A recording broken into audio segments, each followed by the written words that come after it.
Jemuran di situ, celana, baju celana, baju celana, baju celana, baju rok segala macam. Ada paling pinggirnya ada celana, men.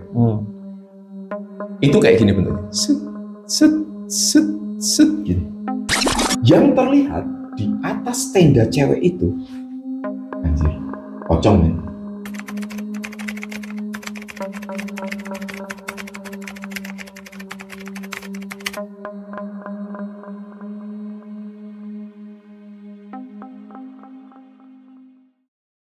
Assalamualaikum guys, ketemu lagi di Modal Awam bersama gue Tesar sama Sam Diwiu ya, atau Mas Wiwit. Nah kali ini ceritanya dari Mas Wiwit lagi nih guys. Dia belum kehabisan cerita ternyata. Gue juga kaget ternyata masih ada nih kayaknya simpenannya. Nah cerita ini bertemakan gunung guys. Nah, jadinya kita setelan gunung nih. Kostumnya menyesuaikan. Nah seperti apa ceritanya langsung aja kita dengarkan. Gimana Mas Bro? Jadi gini, setnya itu SMA. Saya waktu kelas 2 SMA, waktu itu kita ada ujian Bantara. Kalau di Pramuka itu kan ada, kalau masuk SMA kan ada Bantara, ada Saka Taruna Bumi, ada Saka, banyak lah gitu. Ada Saka Bayangkara dan lain-lain gitu. Nah, ujian nih, lokasinya ada di kaki Gunung Lawu. Gunung Lawu, kaki Gunung Lawu. Masih Solo ya? Mas itu Kabupaten Karanganyar. Karanganyar. Oh, nah, Karisidenan Surakarta kalau nggak salah dia. Nah, itu di kakinya, nama tempatnya Kalisoro. Mungkin teman-teman kalau misalnya tahu tempatnya Kalisoro, nah kami camp di situ. Pramuka, ujian Bantara. Bantara itu kalau teman-teman nggak tahu, kalau sekarang Pramuka saya udah lama nggak aktif. Yang kalau ada lambang hijaunya di pundak, nah anak-anak SMA kan biasanya ada tuh yang ikut, ada Bantara, habis itu nanti Pandega, baru dia bisa jadi pembina. Aneh sampai Penggalang doang soalnya. Ya gitu sih. Ya. Nah, itu Persami itu perkemahan Sabtu Minggu. Ya, perkemahan Sabtu Minggu gitu. Waktu itu kita setelah ujian berkemah malam, mulai mendirikan tenda. Tendanya bukan tenda dom yang sekarang, bukan. Tendanya itu tenda onta kalau dulu nyebutnya. Jadi bentuknya limasan gitu. Ada tiangnya ada 3. 1, 2, 3. Nah, tendanya itu bentuknya begini. Jadi kenapa disebut onta? Karena tiang 1, 2, 3 gini. Ini ke sini kan pasti lengkung. Ini ke sini lengkung. Nah, baru ujung-ujungnya itu. Ini bukan tenda barak yang gede itu ya, bukan? Bukan. Masih tenda yang memang buat pramuka ya. Jadi waktu itu masih pramuka, kita mendirikan tenda segala macam. Ceritanya tendanya seperti itu. Nah, tanah tempat kami camping itu agak miring. Miringnya bukan miring begitu ya, tapi undakan, terus ada undakan lagi, undakan lagi. Jadi 3 step gitu. Nah, ada 3 tenda nih, tenda 1, tenda 2, tenda 3. Di sini di tengah itu tenda pembina. Di atas itu tenda cowok, di bawah itu tenda cewek. Nah, jadi pembina di tengah, sini tenda laki-laki, sini tenda perempuan. Ya wajar lah pembina di tengah, menjaga dari hal-hal yang diinginkan. Kayak gitu, jadi dia ya pembina di situ. Biasanya pembina yang bapak-bapak, sebagian gabung ke kita, ada yang di tenda situ gabung ke tenda cowok, ngawasi yang cowok itu ngapain aja. Nah, ibu-ibu, beberapa pembina yang perempuan, guru-guru kita, sebagian ada yang ngawasi yang perempuan gitu.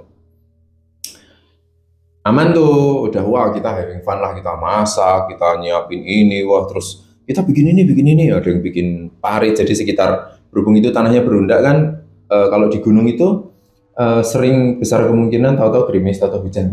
Musim apapun, musim penghujan atau musim panas, kadang turun hujan. Kalau sudah sore, kabut kadang turun, tik, oh ini kabut kali ya, oh bukan, ternyata gerimis. Kita bikinlah parit mengelilingi sekitar tenda supaya aliran air kalaupun nanti hujan larinya ke parit gitu, nggak genang di dalam lingkungan tenda. Gitu. Biasanya parit itu dipakai buat nabur garam juga biar ular nggak lewat gitu. Salah satunya itu. Ya. Jadi cara pengaruh nggak sih sebenarnya? Cara mengusir ular itu gampang sebenarnya. Itu kayak apa? Taruhlah garam di hidungnya. Mungkin nanti teman-teman ada yang mencoba. Kalau lihat ada ular kobra udah gini, terus tabur garam aja gitu ya? Enggak ditabur. Taruh garam di hidungnya. Sorry ya. Ya biasanya ditabur garam, memang itu. Tapi itu efektif apa enggak sih sebenarnya itu atau mitos doang? Beberapa kali waktu kami camping ya itu memang efektif gitu tabur garam. Jadi itu mereka tuh tidak suka. Mungkin nanti teman-teman ada yang bisa membenarkan untuk riset yang sebenarnya seperti apa. Tapi ya, coba guys komen ya. Efektif sih, saya tiap camping biasanya nyebar garam, bikin apa namanya kayak semacam aliran air kecil, parit kecil gitu supaya nanti airnya nggak gendang di bawah tenda dan kita jadi dingin. Kalau di gunung kan suhunya luar biasa ya, khawatir nanti hipotermia atau apa. Nah berhubung itu satu malam kita campingnya itu persami, jadi hanya melewatkan satu malam saja, besoknya pulang gitu ya. Sore kan latihannya dari pagi sampai situ, kita upacara, terus ujian segala macam. Rencananya malam, tengah malam biasanya ada api unggun, terus kita pengumuman siapa yang lulus, siapa yang ini, siapa yang gitu-gitulah ya, acara besar gitu. Udah selesai sore, wah udah tuh seneng, wah kita masak-masak, ganti baju segala macam. Kita biasanya bawa 2 set baju yang dipakai, baju pramuka sama satu set, karena itu melibatkan air pasti basah. Ganti lah gitu. Kayak gitu, having fun, kita masak bareng-bareng. Itu udah yang kalau dulu peralatannya nggak kayak sekarang ya. Dulu tahun 99 2000 itu, 99 2000 itu memang kita masih pakai blok parafin. Oh ya, parafin yang gas ya? Bukan. Gas masih di daerah itu masih belum famous dan masih mahal gitu. Kalau parafin kan memang sebelah kita kompleks militer, jadi kadang ke situ kan ada koperasi itu tuh, misalnya koperasi angkatan darat atau apa. Teman-teman milenial kenal nggak sih parafin? Bisa dicek ya. Iya benar. Oh iya benar. Jadi parafin itu bentuknya blok, itu bahan bakar. Biasanya dipakai teman-teman militer untuk misalnya mereka operasi ke gunung atau seperti apa, itu jadi bahan bakar. Kayak lilin gitu ya? Kayak lilin, betul. Antara lilin atau kapur barus kayak gitu. Itu lumayan lama. Nah kita masak pakai itu, wah menyenangkan lah semuanya. Tibalah malam gantian, berhubung Kalisoro itu adalah camping ground, maka toilet tersedia, kamar mandi tersedia, gantian mandi. Sore asik kan, kita masak segala macam terus makan. Tibalah waktu menjelang maghrib, gantian tuh mandi. Nah kalau saya nggak salah ingat itu tempat camping kami itu karena itu camping ground ya, biasanya ada toilet. Toilet ada dua tempat kalau nggak salah, itu ada yang di bawah dan juga di atas. Nah yang laki-laki diorder untuk ke bawah, yang perempuan ke atas, karena jarak kamar mandi atas dengan campsite kami lebih dekat. Makanya yang perempuan di atas. Oke. Nah yang cowok mandi di bawah. Mandilah kita sambil bawa baju ganti, yang ini dicuci sekalian kan, basah ya, basah kotor, namanya lumpur segala macam itu hari-hari. Cuci segala macam, otomatis kondisi basah. Udah balik, kita bikin tali buat jemur di situ. Sudah sholat maghrib bareng-bareng, udah selesai, acara bebas. Nanti acara kita mulai jam 9. Bisa pembina ngomong kayak gitu. Habis isya bebas. Habis isya ya. Pokoknya habis maghrib itu, habis sholat maghrib itu bebas. Sampai jam 9 malam baru nanti mulai. Api unggunnya? Iya. Api unggunnya baru mulai. Udah bebas, kita ngobrol lah, ada yang hangout segala macam, cerita macam-macam. Tadi gimana ujiannya? Wah susah ini gitu. Wah muka-muka berhasil lah. Iya. Karena waktu itu memang zaman 99 2000 itu pramuka masih oke. Jadi kita masih ujian kenaikan tingkat atau apa sih? Iya. Jadi bantara itu ada bantara. Aku lupa ya tingkatannya. Iya. Setelah ujian buat dapat deck di sini. Gitu. Jadi kita naik kelas lah istilahnya. Iya. Seperti itu. Long story short, jam-jam menjelang itu tuh mulai itu ya, namanya juga anak-anak SMA ya gitu. Mainlah ke tenda cewek gitu. Datang pembina, ayo ya, turun lagi gitu. Kadang yang perempuan turun, pinjam ini dong, padahal sebenarnya halusan aja gitu. Jadi mulai jam 9 jeder. Oke, jam 9 kita mulailah acara api unggun, bikin upacara segala macam. Apel bukan upacara. Apel, rugu ini udah dimulai. Lancar dan semua kami lulus. Jadi pembina waktu itu kan kalau namanya tes itu ada yang bina damping dari luar, bina damping dari Kuarcap atau misalnya Kuaran, kuartir ranting, kuartir mana gitu, mendampingi kita buat ya istilahnya biar penilaiannya itu balance lah. Lulus sudah sampai jam acara itu sampai jam 11 kalau nggak salah. Jadi malam. Di malam itu kan renungan, mengingat orang tua, mengingat kesalahan, pada nangis gitu lah. Nangis ya. Wah, wajar lah kalau perokok yang pernah ikut perokok pasti ingat. Gitu. Jadinya sampai acara itu selesai bebas, dikasih waktu jam 12 maksimal harus sudah semua tidur. Yaudah. Nah, sebagian terbagi nih setelah acara seharian dari pagi kita acara fisik ya kan, fisik terus kelas segala macam, malam sampai jam-jam 3-4 itu kita acara terus dari pagi, capek kan. Sebagian udah tidur dulu tidur, yang di luar ada yang jaga. Nah itu kita dari, kalau nggak salah itu ada dua atau 3 regu ya, jadi sekitar 20-an orang laki-laki, 20 orang perempuan kalau nggak salah, sekitar itu. Jadi kita itu ada rotasi untuk jaga malam. Jaga malam itu segala kemungkinan ya orang lewat lah, namanya juga kan di tempat umum ya, dalam tanda kutip, campground umum ya. Iya kan, ada menjaga barang-barang, jaga anak-anak, jaga aktivitas yang tidak diinginkan, mungkin ada hewan buas atau apa, ular kah atau babi kah atau apa kan nggak tahu. Rotasi itu tiap 2 jam dia harus bangunin temen, diurutin nanti gini udah di 2 pagi rata, udah mulai pada tidur. Jam 12 itu sudah mulai tidur. Nah, saya jaga duluan. Bukan saya jaga duluan, pas saya jaga waktu itu. Berdua sama 1 pembina. Yang putri semua tidur, tidak ada yang jaga. Ibu pembina yang jaga. Jadi ibu pembina 1, bapak pembina 1, terus kami berdua. Jaga. Jadi berempat. Kita biasanya ngobrol, terus nanti kontrol keliling gitu kan. Kontrol keliling cuma sebatas tenda kita ini, tenda kayak gitu. Udah tenang, nggak apa-apa. Kalau saya tidak salah ingat, sekitar jam 1. Nah, tibalah giliran jaga malam ya. Iya, giliran jaga malam ada ibu pembina, terus ada bapak pembina. Ibu pembinanya wakil yang cewek tadi, bapak pembina, terus saya sama temen. Kami jaga. Ya wes lah, kita ngobrol. Tibalah waktu patroli. Backstory-nya adalah kami pada saat itu, aku sama teman yang jaga ini kebetulan. Itu kami aktif di ketenaga dalaman. Ya, dulu kan, kala itu kan kalau nggak silat ya kan, bela diri, kalau nggak tenaga dalam. Oke, kita patroli nih berdua, bapak sama ibu guru di situ. Kita patroli berdua, jalan. Tahu-tahu teman nyolek, lihat tuh, apa disorot sama dia? Apa sih? Jangan dong, wong. Kalau di gunung itu kan gini, di gunung itu kan nggak ada penerangan kecuali memang lampu yang kita bawa atau api unggun yang kita punya. Langit pasti terang. Ya langit pasti terang. Maksudnya ada temaram lah. Jadi kecuali disorot gitu nggak begitu jelas. Apa sih disorot sama itu? Jemuran ya kan. Nah, tadi kita bikin jemuran untuk baju-baju yang kita cuci. Jemuran di situ, baju rok segala macam ya.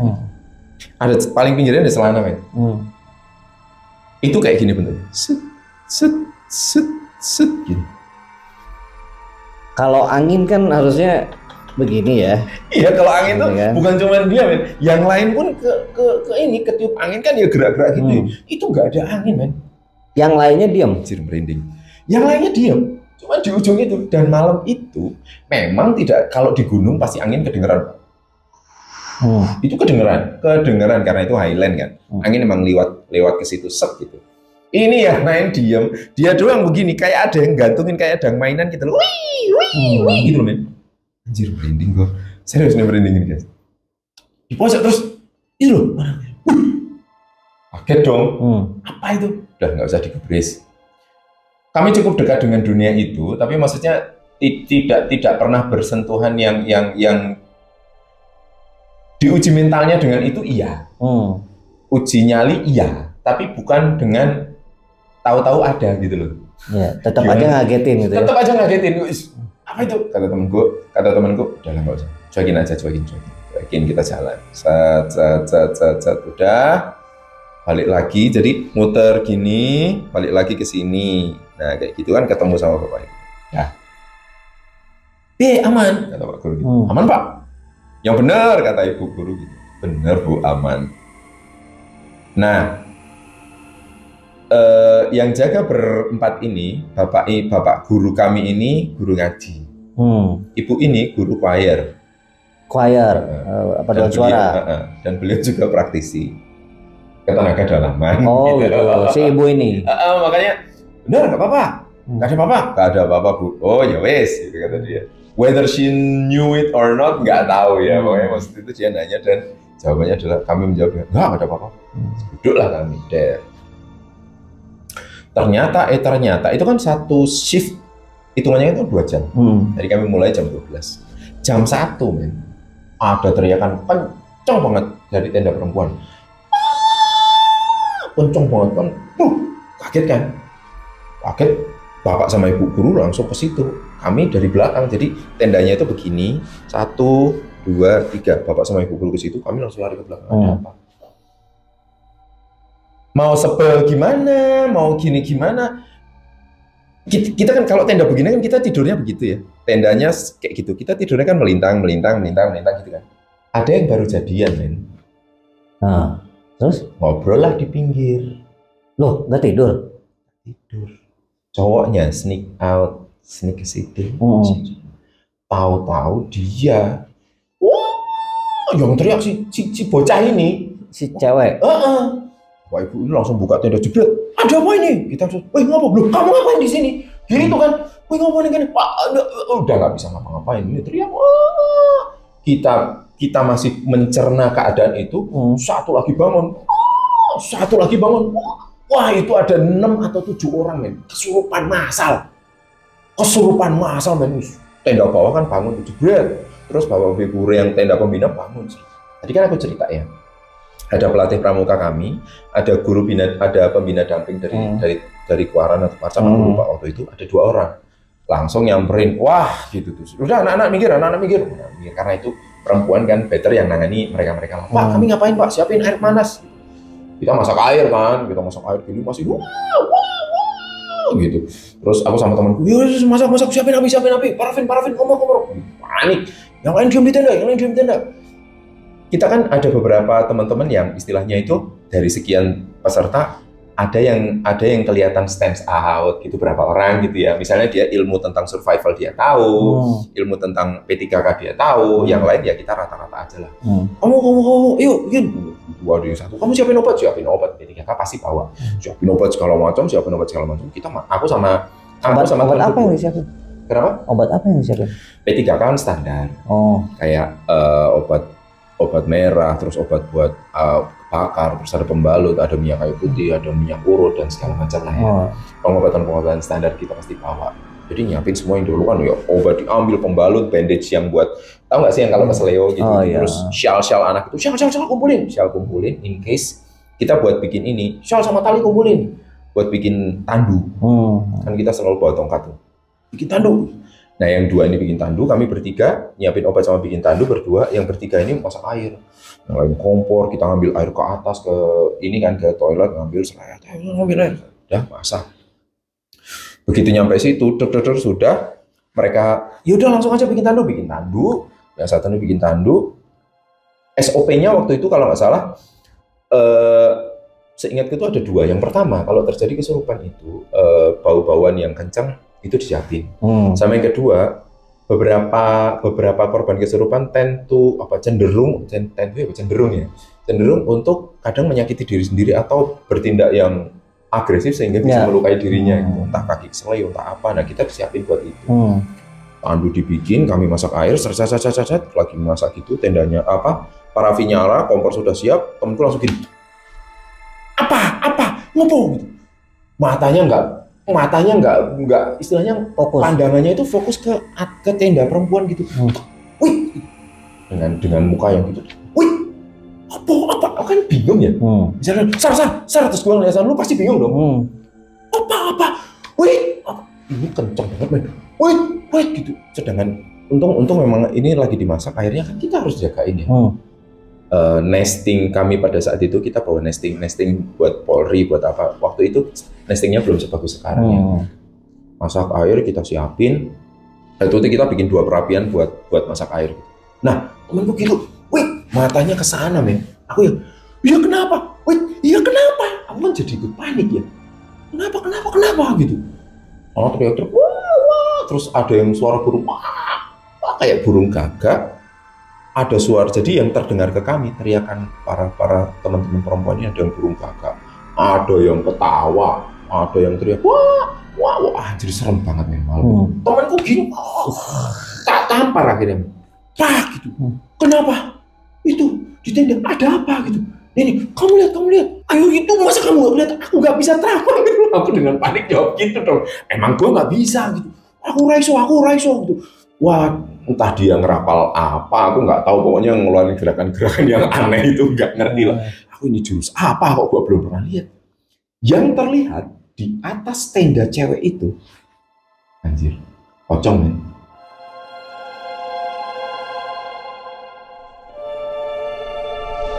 Di belakang truk. Urutannya gini, truk putri, truk kita, dia itu kayak ngelihat di itu, tapi di pinggir jalan gitu.